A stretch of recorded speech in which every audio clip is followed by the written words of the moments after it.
বড়দিন এসে গেছে, নতুন বছর এসে যাবে আর কদিন বাদে। সবাই আনন্দ করবে, পার্টি করবে, ছুটিতে সবাই ঘুরতে যাবে, ছবি ছাড়বে। এইসব আপনি দেখতে পারবেন সোশ্যাল মিডিয়াতে। আর দেখবেন কি সুন্দর একটা প্ল্যান করেছে, এদিক ওদিক ঘুরতে গিয়েছে, সুন্দর ছুটি কাটাচ্ছে, কি সুন্দর পার্টি করে বেড়াচ্ছে।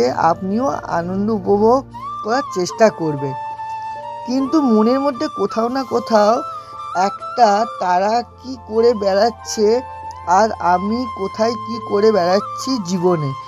তারা জীবনে কতটা ভাগ্যবান, আমি কেন ভাগ্যবান নই? আমাকেও এইরকম কিছু একটা তৈরি করতে হবে নিজেকে। আমরা যতই আনন্দ করি না কেন, আমাদের মাথায় রাখতে হবে আমাদের যেমন আমরা তেমনভাবেই থাকতে হবে। মাথায় রাখতে হবে সবার আলাদা আলাদা গল্প আছে, আলাদা আলাদা আনন্দ করার মুহূর্ত আছে জীবনে। আপনি এই জীবনের মধ্যেও ভুলে যাবেন না, শুধু মনে রাখবেন কথাগুলো, ঠিক আছে?